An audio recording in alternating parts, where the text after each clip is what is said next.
how do I find my ex's address? I need to serve her paternity papers. I'm Tulsa attorney James Wirth. That's the question that we have. Says, how do I find my ex's address? I need to serve her paternity papers for the son that she won't let me see. All right, so it sounds like that we don't have an existing case. Sounds like the parties weren't married, so we don't have a divorce with a divorce decree that establishes custody, visitation, and child support. And it sounds like there's no order already in place that they're violating. It's just that we have a child that's been born. There's never been a case determining custody, visitation, and child support. The parents are no longer together, so that needs to be done. So he's on the right track. You need to file a petition to establish paternity, custody, visitation, child support. You file it in the district court, but now he's talking about, how do I find my ex in order to get service? Well, there's a number of ways that you can get proper service of process in the state of Oklahoma. The first way is obviously to do it personally with a process server. You hand it to them. That process server signs an affidavit that they were served. You file it with the court. They've got to file a response of pleading within 20 days, or if they don't, you can default them. Another way, though, is certified mail. You get it signed certified mail, restricted delivery, get their signature on it, comes back, same sort of thing. And then, of course, there's service by publication if you can't do those things. But if you don't know where they are, how are you supposed to get them served? Well, you have to do certain due diligence. So obviously you want to search, public records. We've got skip tracing software that we check to see if they've got their name on utilities and things at certain locations.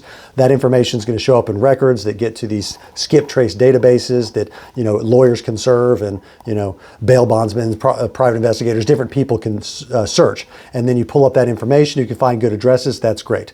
The court's also going to want you to do more than that if you can't get it that way. Are there friends and family that can be reached out to that may know where they are?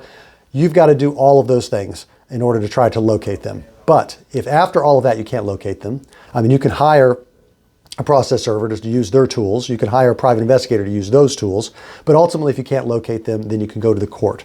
And you can show that I've done the due diligence. You sign an affidavit on what you've done. You request the opportunity to do service by publication.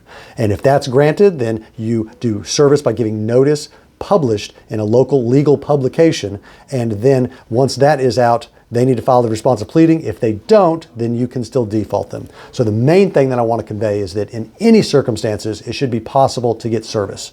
No one should be able to evade service and keep a case going forward just on that basis. If they're actively evading service, that's information given to the court and allow to do service by publication or through other means.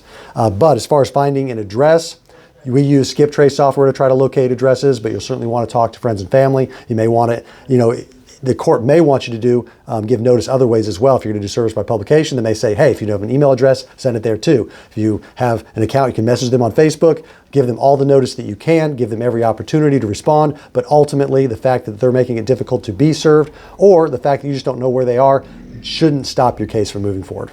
So if you're dealing with this circumstance, though, you're going to want to talk to an attorney privately and confidentially about your specific circumstances in order to get legal advice. To speak with somebody in my office, you can go online to makelawEasy.com.